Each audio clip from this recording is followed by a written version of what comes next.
Hi there. Welcome to Grace Street. Yes. What a wonderful audience we have today. We do. We're past the tipping point. You know, we've pushed over. You know, it's been pushing over. The ball is rolling down the hill. So here, the thing is, here we are at a crucial election. And the key thing is, if, you know, I said it's not going to take another activist president to make things go faster.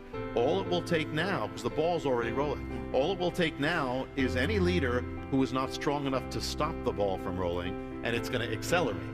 And right now we have a very, we've never had an election like this. We've never had a choice like this. We've never had the decision like this. A lot of believers are torn, of course, you know. On one hand, let me say this, which is what I said, because I have to say this. On one hand, you know, if we say that we'll be great, but without God, without returning to God, we're basically saying Isaiah 9:10. Yes. So we can't do that. We cannot do it with a spirit of arrogance or pride. That's not going to save us. Pride is not going to save us. Saying we're going to be the greatest is not going to save us. It's God alone. But let me go to the other side. Here's the thing. On the other side, we have a woman running for president, we all know. And this is the same one who said, deep-seated religious beliefs must be changed. Huh. In other words, your belief for the Bible must be changed so that, why, she said? So that abortion can increase. Oh. And so the thing is that, now remember, think about the harbinger. Think about, they were destroyed for killing their children. They were destroyed for that. Yeah. So here we've got, so if that happens, it's gigantic. Plus, just so you know, the one who's running has opposed every version of every state version that's been trying to preserve religious liberty for believers. She has opposed it. She spoke to a large gay rights advocacy group, and in it was said she openly belittled religious liberty and Christianity.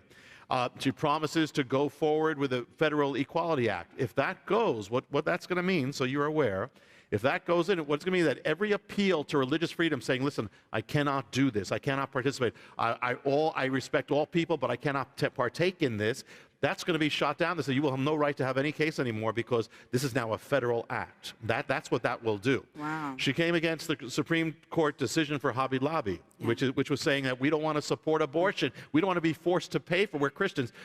She was against that. We are witnessing. So here, and the other thing is, and even to force, she was in favor of force. And it's not about a person. We need to pray for everybody. But the stand is to force. She was to force nuns to pay for abortion. So it's a very radical thing. We're witnessing America. Since we first met, radically has gone downhill for immorality, and then, but against morality. We're watching cases, you know, in Iowa, a law just came through. I don't know which if it is applied means that anybody in a public place, any pastor who speaks, if you make someone feel uncomfortable who is transgender, you can be arrested. You can be put in jail. That's in Iowa right now. In California, they sought to pass a law that would, in effect, end all religious schools and Christian schools in California in the end. Thank God, at the last minute, it didn't go through. But it's happening around all over. The American Bar Association wants to put something in that may make it hard for any Christian lawyer to defend any religious liberty on these issues. So we've got that happening. Now, if the Supreme Court, we know, if the Democratic candidate is elected, we know it's going to go from it's going to be either 5-4 against on every Christian, every God, everything to do with the Bible, will be voted against it. 5-4 is conservative. It may be 6-3, easy right now. And so it means that every single case in the Supreme Court from now on will be going against believers, which is going to have a radical effect on that. Now, one of the things is, you know, I've talked about, one of the times I was here, I talked about the thing called the abolition of gray, where gray is is disappearing, you're getting black and white. You know, well, it's interesting because if you look at the platforms of the two conventions, Republican and Democrat, just at the platforms, I don't know if there was ever such a conservative or pro-biblical platform as what the Republicans just approved, which had on life, on marriage, on Israel, everything. At the same time, with the other platform, and the Democratic platform, I don't think they've ever had such a radical left-wing and anti-biblical on so many grounds platforms, including, you need to be aware of this. One of the things, for the first time in history, when abortion was legalized, America passed the Hyde Amendment saying no federal funds can be, you can't be forced to pay for abortion. For the first time ever in the Democratic platform, that's how brazen it is, they call for the repeal of the Hyde Amendment, meaning we will all be forced to pay for abortion. Our tax money will go for abortion. That's what the stakes are. Now remember again, people of God, Israel was destroyed for this. You don't want your hands bloodied with that. So that's where we are right now. So things are accelerating. So unless now, the way it looks to me, except for revival, except for God's hands, the way it's going is I don't see anybody there who's strong enough to, first of all, on one hand, strong enough to be sure to help stop, but on the other hand, we don't know what one of them is going to do. We're hoping, and that's where there's an opening. On the other hand, you know what's going to happen on the Democratic side right now. So we are at such a dangerous time that, and the real only hope we have is God and revival. Now, beyond that, each one has to pray. We have to pray about what to do. I can't give you a right or wrong on this, except to say that I know one side is going to be morally, spiritually, prophetically disastrous. On the other hand, the other side, there's hope. But we have to pray. Each one has to be convinced by God about what to do. We need to pray. But, with all that at the same time, another part is that even if persecution, even with that coming, this does not stop God. It does not stop the gospel. It does not stop us. Amen. If we will not be stopped. It just means that the stakes go higher. If we say, well, they put up the wall, I'm going to stop them, well, then it stops us. But if we say we're not stopping no matter what, all it's saying is the stakes may rise, but we're going to keep going no matter what. If we have to be like Paul and we have to be like Jeremiah. So there's always hope. Yes. There's always hope. The hope was never in politics. It's always in God. But, we still have to be all right. Speaking of Israel, I'm getting so many emails about Israel. Yes. That they feel, the prophets that I'm in touch with, so many of them feel like we have gone overboard and that we're literally at the brink of dividing Israel again, and that judgment is going to come to America because of this dividing of Israel. There is, and we can do it at whenever we have it. We mentioned about one of the mysteries. It's more than one of the mysteries. Is the Chaldean mystery, which is this exact thing. I mean, this law from the Bible, Genesis 12, has affected every one of our lives. It has never been violated. Whatever a nation does, from the pharaohs of Egypt to the presidents of America, the God will always bless those who bless Israel. Will always curse those. And not just that, but it's reciprocal. As you bless Israel, you are blessed. As you curse Israel, in the same way you're cursed. So we have a double thing going on here. We've got America falling from God, and we have America in opposition to Israel. Never has it been to this degree as it is now. And so, yes, it's a double thing, and it's a perfect storm. You don't want this at the same time. You don't want it anyway. But at the same time, it is it's a dangerous juncture. Absolutely. Absolutely. One of the things when we have time, I was going to do, because also we have, but I've been sharing at different points about this mystery that watching each nation, how it rose or fell. Well, I'm going to bring it up when we have a chance. I'm going to bring it up to the 20th century, to America during this visit, because it's exactly, and it is incredibly dangerous where we are right now. And if we don't have another president who changes that, this is where it's going. And I don't fear for Israel. I fear for America. Yes, that's right. I know I've never seen America in this state before. No, none of us. And just stripped off all of our outward signs of Christianity. And I don't know where the church is. I'm looking for the church. All over, I'm looking for the church. And it seems like the church is pulled in its head, like a turtle, just going inside of its shell. They're afraid, which is what the enemy wants. Do you see anything as you go around the nation? I know you're speaking a lot. Forgive me for putting you on the spot, no, because okay. I don't know what you have, but I felt like you had a word to give me anyway for this program today. So we're just so happy to have you here, and appreciate so much the way you minister to the audiences wherever you go. Yes. Because there's a lot of broken, hurting people that need a word. Yes, yes. Well, what I seem to kind of see from different places I go to is a lot of the Christians, they've gotten the message of the harbinger, and they're scared. And they somehow forget that God is going to take care of them. And, you know, I've been kind of speaking to them, telling them that they have to prepare. You know, just like, you know, Egypt, when Joseph was there, he taught them to prepare in advance. Oh, yes. And personally, I was very cynical about a lot of things. Like when Y2K happened, I was very cynical. You know, I had a roommate that stocked up on stuff, and he got my wife kind of into it, and I didn't buy into that. But since then, you know, when Hurricane Sandy happened, I saw that I needed to prepare. So I won't make that mistake again. You know, and for me, it was kind of like God's kind of showing me it can happen at just like, you know, at one night. Because for a while, I bought some of your food. I put it in storage. And when my wife found out, she's like, well, what's it doing in storage? I said, well, I can go get it. She goes, you may not have time. And I said, you know what? You're right. Because if all the electric goes out or there's a bad storm or something like that, it needs to be home. So I think, you know, the more that I have to speak to people, it's more to calm their fears of what's coming, but I think I also need to just let them know that God is in control. Right. And, you know, I do tell them, because a lot of people ask me about the financial system and stuff like that, and I tell them that the British exit was a huge thing. And for myself, the way I interpreted it was, you know, it got on the agenda for the people to vote, which shouldn't have really happened, because the guy just, you know, he was publicizing certain things.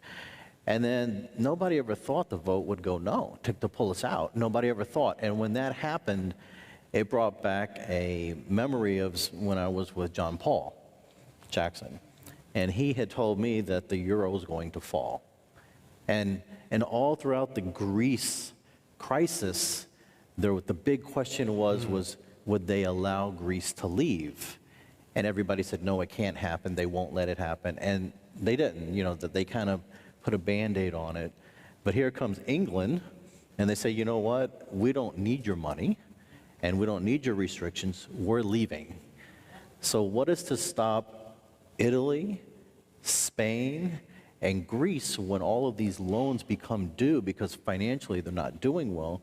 What's to cause them to say, you know what, they did it? Because usually after you get one and the ball gets rolling, as Rabbi was saying, what's to stop the other three from saying, you know what, we're leaving too?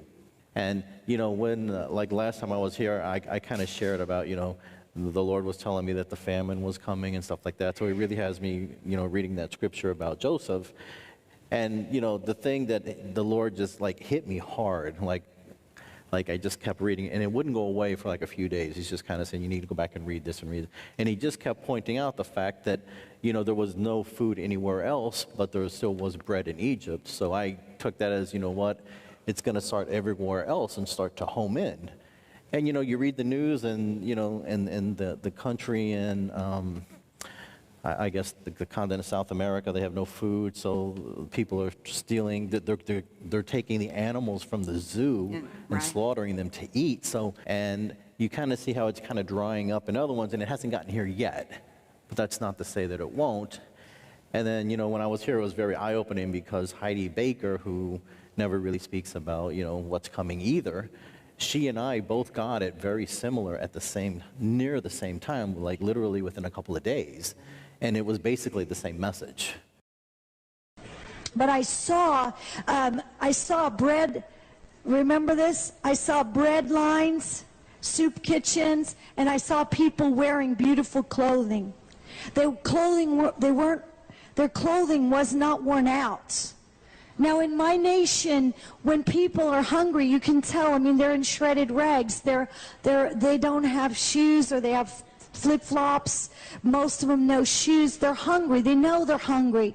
They come for food not because they're beggars, but because they're hungry. Children, I've held starving children in my arms. I know what starvation is. I know what pain is. I know what suffering is. But in this vision that I had that was in your nation, my nation, which the Lord's helping me to say, I will identify with America as well as Mozambique.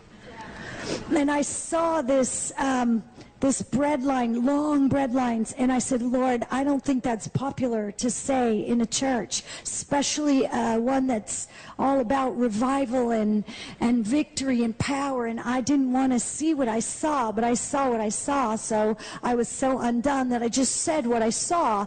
And I saw all these people. They had fancy cars, beautiful 4x4s and Lexus, Mercedes, BMWs, Toyotas. There they were, fancy, shiny cars, and they were standing in line. And when I said what I said about worrying, the warriors turned into worshiping warriors. The warriors turned into worshiping warriors. I said, why are they so well dressed and standing in this line? He said, because it's a suddenly. They're suddenly in need of food. They're suddenly in need of food. I said, what are we to do? He said, tell them that what you see in Mozambique, they will see in America with the signs and wonders and miracles. That they will see it on their soil. They will see what I do. Now, what is it? What does he do? For one thing, he puts peace in you in the midst of the storm. We will be right back after this special message. This is $165. This is our deluxe bucket. That's right. Wow. 18 different foods in this bucket. This is about one of every major food we have in our major buckets. But what are we gonna do this for? Yes, this is incredible. So it's usually, like you said, $165 per bucket. But today, it's going to be for $100 per bucket. Now, That's a lot of food. Another great way to think about this is usually we do $600 for a year for one person.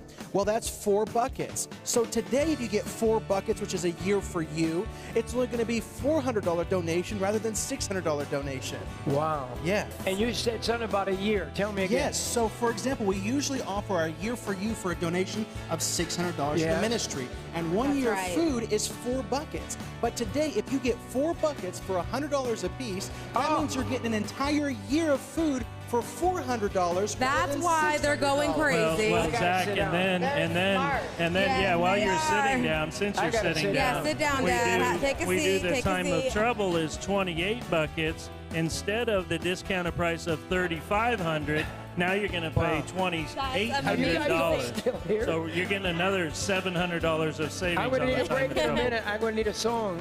Now hear this. This is the cheapest year of the deluxe food I've ever offered. $400, you get a year of food. That's right. And so that means you're saving. When is this going to sell out? This could sell out any minute. So $400 for 1 year of you food. get this. You know, Pastor, the time of trouble offer, which is 7 years of food, 7 years of food, that's 28 buckets, is usually $3,500. Which is discounted. Which, think about it like this. If you order 28 buckets of food today, it'd only be $2,800 rather than $3,500. Oh, So if you wow. order the 7 years of food, which is 28 buckets, you'd be saving $700 today. On top Call of right now. But think, if they order 7 years of food, It would cost if them. I didn't have it, I'd order it right now. If they ordered 7 years of food, that's 28 buckets. 7 years of food would only cost you $2,800 today rather than the regular $3,500. So you'd be saving $700 by ordering 7 years of food today. You can donate to this ministry by calling 1-888-988-1588 or go online to jimbakkershow.com. You can also write to Jim Bakker at P.O. Box 7330, Branson, Missouri 65615. Thank you for your continued prayers and support that helps keep us broadcasting around the world. Honestly, without prayer and without a move of God, I don't see a lot of hope right now. No, we not have in the to natural. humble ourselves and pray. Yeah. I don't see that happening. It didn't happen after 9/11. You'd think 9/11 would have shaken our shoes off. It seemed like it was going to. You know, Pete, remember? I mean, it seemed like there was a revival about to happen. Everybody was talking about God. All the things about immorality grew silent, and everybody was flocking to churches and houses of worship more than you could talk to anybody about God for 3 weeks. Yeah. And at the end of the 3 weeks, that was it. The revival was over, because when there is no repentance, there cannot be revival. And so what happened was, not only didn't we get revival, we grew worse. That's right. You know, I don't see it in the natural, but God is always, you know, it will take something very major for there to be revival. But that's the only way. It's the only way. But nothing has to stop us. Nothing has to stop God's people. Amen. Yes. And I'm not going to That's go on this heavy today. You know, I didn't start out being a rabid Trump follower. But he started saying some things that caught my attention. And one of the things that, unless you have dealt with drug addiction, you don't understand what's coming across our southern border. And we go on and on and on. And then, of course, ISIS is coming across the border. I mean, our own government officials tell us that ISIS is in all 50 states. They're getting ready to move upon America, and yet nobody wants to do anything about it. And so, if you're going to vote, I would say, who's going to stop it? Who's going to stop ISIS? Who is going to stop drugs from coming in? We've forgotten drugs. Drug is just a part of our culture now. Well, we legalize it now. And the Supreme Court justices, is anybody a constitutionalist? Do you like the Constitution? Do you want to keep the Constitution? There's a lot of people that don't. And I'll tell you what, the next president is going to appoint, for sure, one, because there's one waiting to be appointed right now. And that one can change the whole tide of elections for a long time to come, and then there could be 5 altogether. Yeah, there might be 2 more within 4 years, people are saying. And with these, you know, liberal Supreme Court justices who, you know, deem whether the Constitution actually can be altered or not, ultimately, and to think that these people wouldn't be for the Constitution. And, you know, and I really believe, I've said it before, and I know that I've even read that Rick Joyner has talked about this, that I believe with him that the Constitution of America really is divinely inspired. I mean, I really do believe that. Now, not on the level of the word, but a group of men that were Christian men came together and asked God for wisdom, and God answered them how to rule this new land. Now, is that divinely inspired? I mean, if they heard from the Lord, that's divinely inspired. And John Adams, one of the founding fathers, he said, we have no government. Now, what's our government? Our government is a republic, okay? We're governed through the laws, through the Constitution, okay? We have no government at all, unbridled by morality and religion. He's saying, if you take away morality, if you take away Jesus, we have no government. It is going to absolutely crumble, which absolutely makes sense, as we've been talking about before. We are a republic. We were the first nation ever to be governed by the people. How in the world can a country be governed by the people and not go into complete chaos and anarchy whenever we've been born into sin? Because the Constitution was written with the idea in mind that to govern themselves, we first have to have something within us governing us, which is Jesus. And the founding fathers understood this as they were writing the Constitution. And another quote from John Adams, and this is just to illustrate that how far we have come from the founding fathers of what they thought America should be. John Adams once again says, our Constitution was made only for a moral and religious people. It is wholly inadequate to a government of any other. Rabbi, before we get off this subject of what to vote for, how to vote, what about what's going on in America, I have seen in America the scariest change that I've ever seen. Not just in the sinning America, the church America. And I'm talking about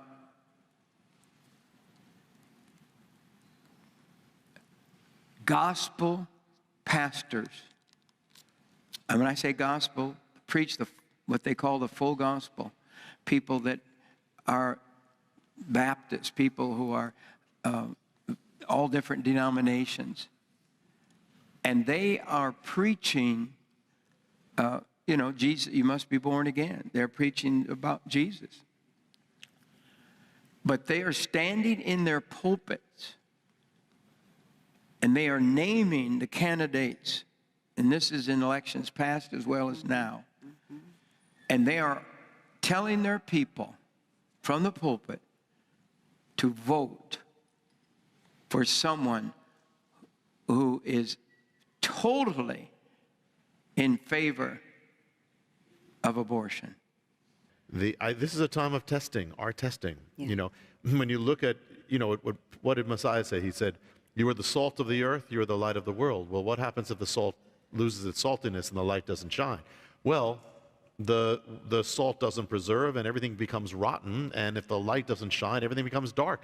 Well, you can't have one without the other. If America is going so rapidly to darkness and cultural rottenness, then it must mean that the church as a whole is not being the light and the salt it was called to be. Cannot be any other way. Cannot possibly, doesn't mean everybody, but it means a large scale. We have witnessed in our prosperity, we've witnessed a turning of the gospel away from focusing on God to focusing on us. Focusing, what can God do for us? And in our own confines, the culture's going to hell, but God is here to make you more successful. He's here to be your personal counselor, your trainer. Well, that's not who God is. Yes, God will bless, but God is God. We are his worshipers, Yeah. So this thing has already, it's kind of, one of the signs of judgment is when the righteous are of no effect. And that's what we are watching. You cannot have the floodgates open if the watchmen were doing their job. Some of it's the culture, but some of it's the church. So that is part. It's not everybody. There are a lot of righteous people. At the same time, there's also a lot of righteous people who are very scared and they don't want to say anything. They don't want to stick their neck out because they don't want a lawsuit. They don't want to be castigated. They don't want to be called a bigot. But it's cowardice. There's no time for being a coward here. Right. We have to stick our neck out or every neck will go off. It's time for That's courage. right. God calls us to be courageous. This is, again, the gray is going. And so you're either going all out or all out one way or the other. Might as well go all out for what is good. Right. Might as well go, forget the brakes, go completely out, because that's what the days are required. This is our test. And you're going to see who stands. When everything's gray, you don't see it all. When the test comes, that's when you see people where they were really at. So true. And churches as well. Yeah. I wanted to just throw out a few of the breaking news, if you don't mind. Do you have something? Yeah, I got something. Go ahead. It's actually for you, okay? That's why I'm kind of getting a little fidgety. God wants you to know that you're in a place that you have been a lighthouse to many. He wants you to know that his hand is on it, and right now he's kind of trimming certain things in it because it's kind of like this incline that's kind of going up, except it's going to jump a lot more in a short period of time. Part of some of the things that you have here is you see the lights. Those lights, because even in the streets, people are going to know about you everywhere. And if you look at one side to another, it looks very different. That's kind of like it's going to be all over, not just a few places. He wants you to know that right now he's kind of doing it in a controlled way, so he can send the right people to you That way it will be built right, not like the kind of way it was done last time. And the ones that come, they're going to be part of the foundation and the pillars. So he wants you to know that, you've gone through, God gave you the vision a long time ago, and it kind of got, the enemy tried to swoop it away because he knew what was coming, but God wanted to make sure that that was kind of taken back out and really, I guess, pruned you for what you're doing now. He wants you to know that many people are going to be saved through this thing when it comes, and you are going to be a big spokesperson for it. Not that's what you want, because it's not really about you, but he wants you to know that he's lifting you up to that point because of kind of your walk is kind of like like some of the people in his word. They kind of went like this, and then God rose them up and did that. That's you. He wants you to know that you're going to feed so many, you're saving so many, not just fleshly, but also spiritual. He wants you to know it's going to keep going at increments for a little while, but then it's really going to go like this. So he wants you to know you're doing very well, because not enough people tell you about that. He wants you to know that your character is very pure. He wants you to know from the top of the bottom, he's with you all the time. He wants you to know that you're going to feel like you're younger very shortly. You're going to feel this quickening. You're going to feel his joy like you haven't felt in a long time. But he wants you to know he's in the time right now of just redoing you, because you've gotten kind of tired over the long haul. So he wants you to know he's in the process of replenishing everything, because you've been very faithful. And if you look back to kind of where this one is now compared to the former one, this one is just going to go much bigger than the one that was before, because now it's built the right way. You're different, you're filled very different, and the people around you, you know how to kind of figure out the ones to put around you. So he wants you to know that, you have always loved things about the past. And God wants you to know that in the future, your offspring are going to talk about you in the past, and it'll be remembered for a very long time. Thank you. We will be right back after this special message.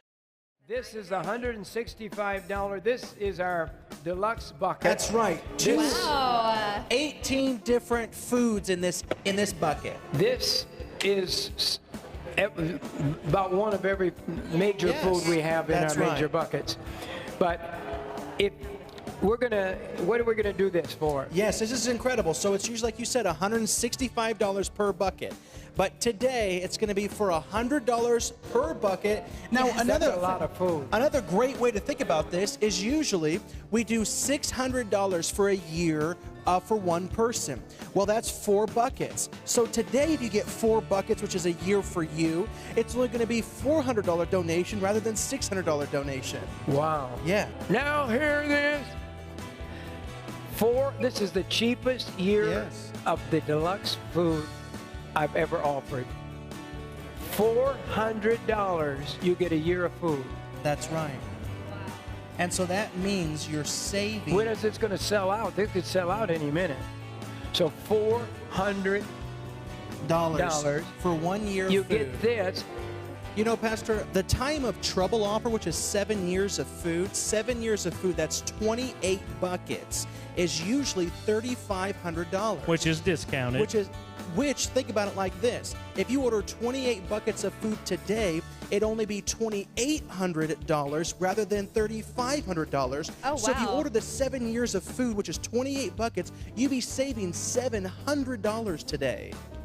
On top Call of right now. But think, if they order 7 years of food, it would cost if them. I didn't have it, I'd order it right now. If they ordered 7 years of food, that's 28 buckets. 7 years of food would only cost you $2,800 today rather than the regular $3,500. So you'd be saving $700 by ordering 7 years of food today. You can donate to this ministry by calling 1-888-988-1588 or go online to jimbakkershow.com. You can also write to Jim Bakker at P.O. Box 7330, Branson, Missouri 65615. Thank you for your continued prayers and support that helps keep us broadcasting around the world. You know, I don't know you guys are all smarter than me, because I always wonder, God, why doesn't God just write a check? You know, why don't we just, write a check for $10, $20 million and we'll just build it all at once. Just do it. We never really have the money to build anything. We just, like, I started the amphitheater this week. I started it yesterday. We didn't have a groundbreaking. I had a groundbreaking. We had the tractors and so it was, I said, well, let's break ground. And I had a few workers around me and we just started. And I mean, right now they're probably still working while we're doing this program. And they probably got overall that's where it's going to sit, right there. Oh my goodness. And it goes downhill there. It'll be a natural amphitheater.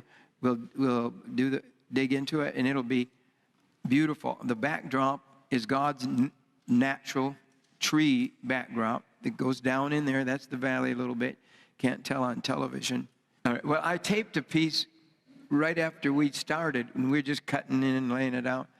And so I'm not supposed. Would you introduce me? Because I'm out there somewhere.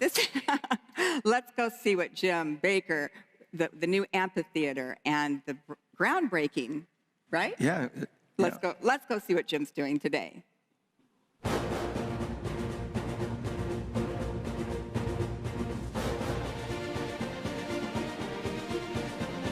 Welcome to the groundbreaking of our brand new Praise Amphitheater, a place where people will praise the Lord.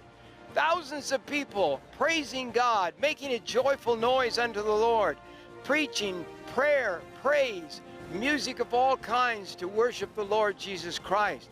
Right behind me here is Grace Street building. You can't see it here, but it's right through there. Our main parking lot is right back there.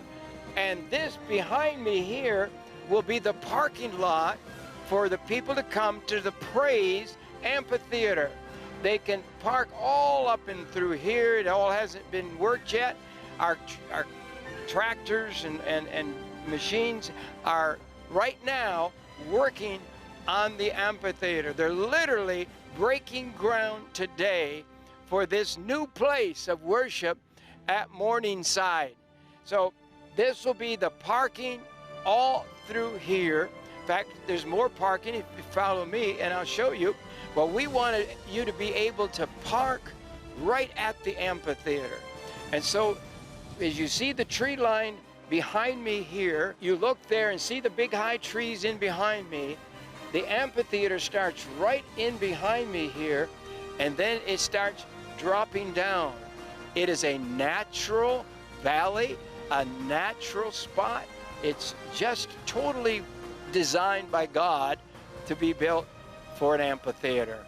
The tractors are working right now, clearing the space there. And as I said, these huge acres here are for the parking, and then all the big trees, if you see them circle, you look behind me and you'll see the circle all the way around there. And that circle is the amphitheater. And as you sit in the amphitheater, the backdrop of the amphitheater will be these amazing, beautiful trees. We have just about every kind of tree there is there, but you will sit on the hillside to watch and listen to sight and sound of the gospel of Jesus Christ. This is an exciting day to building and digging and literally creating the beginning of another miracle at Morningside. Another of the things that was taken away, that God is saying, I am going to restore all that the enemy took away. So I'm excited about it. It's going to have a place for you to come and enjoy the services. There'll probably be restaurants here and places to eat as well, because people always like the snack. But here I am, and just a little light sprinkle today, a little bit of baptizing, and a beautiful, beautiful sight as we began this amazing project where young people or old people, everyone can come and gather here at Morningside at the beautiful Praise Amphitheater.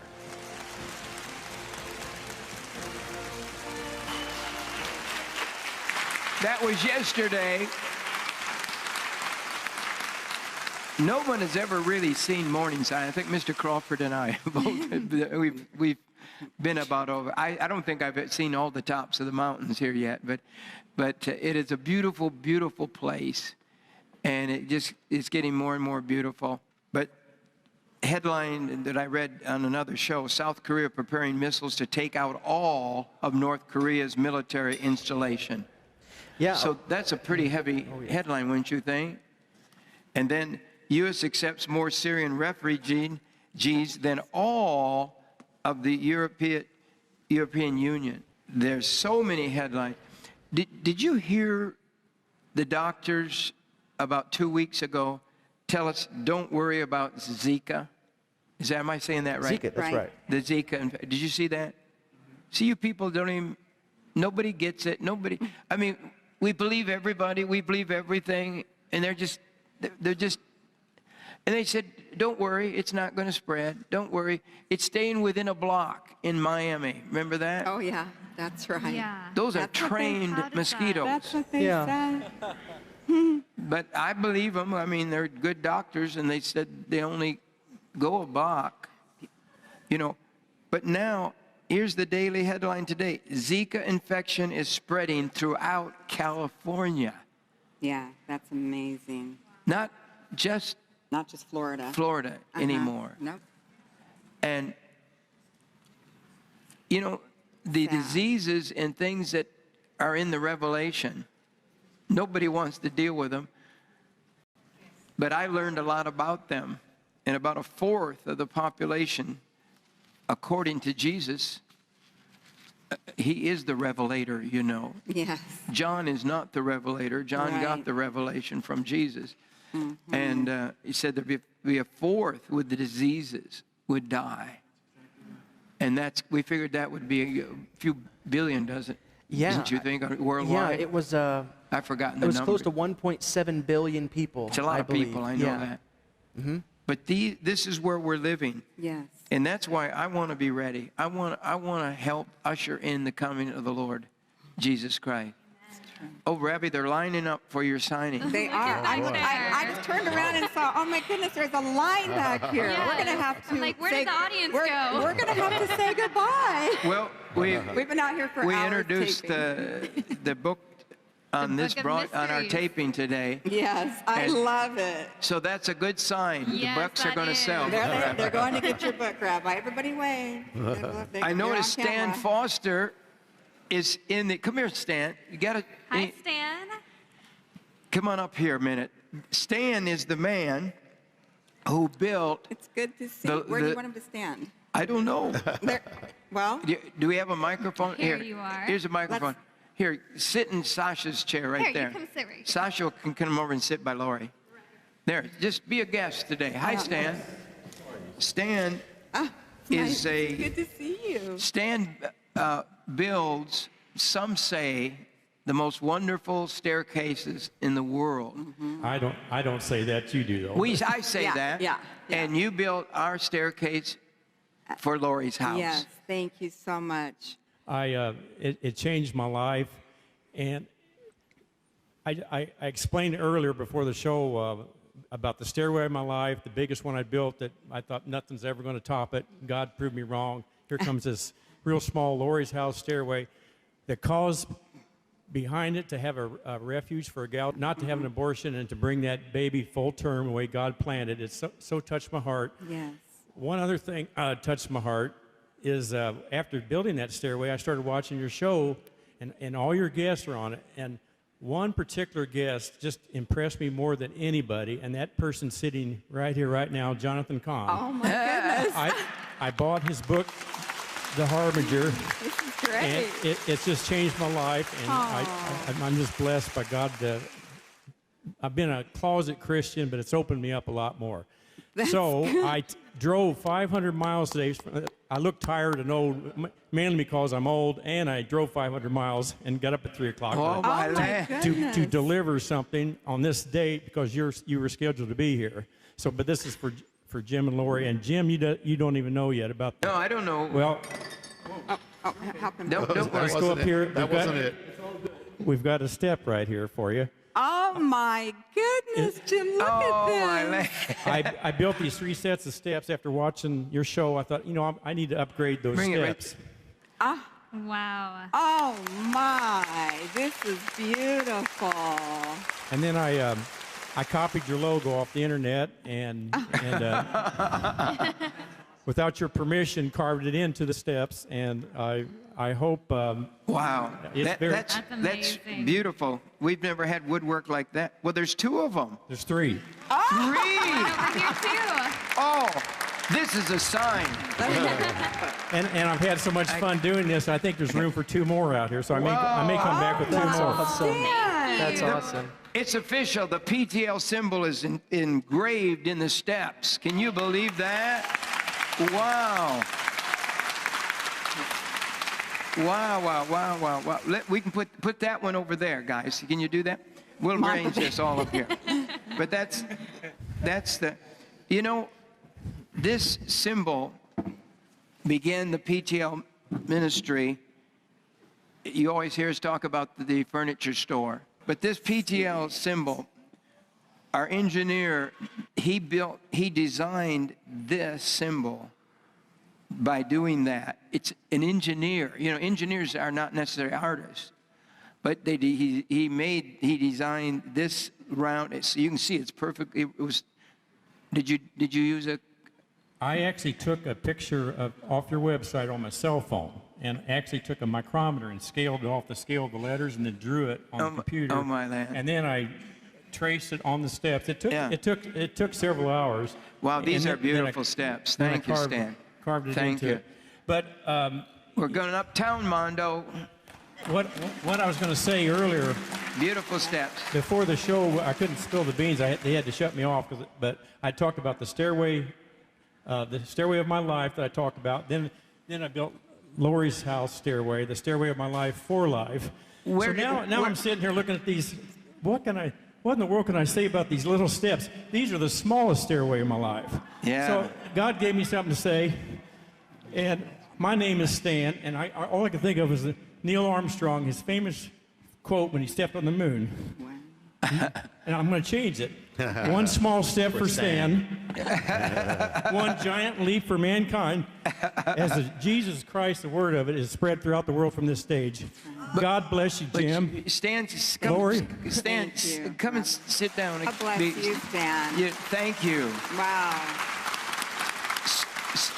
If I named some of the very very famous sports figures, he has built staircases for their $1 million mansions. Isn't that right? You don't have to. I don't want you to get mad at me. I don't want to get started. I'm not going to. I promise not to tell any of the names. They're very, very famous people. But he said his greatest stairway of his life was the one for life. Yeah. It was for Lori's house. Amen. And that's how we built Lori's house. That's right. And that's how we're going to build this amphitheater and to finish the studio and to build the housing. We build it in teamwork. And Lori's house was built at least 50% cheaper overall, totally. This week,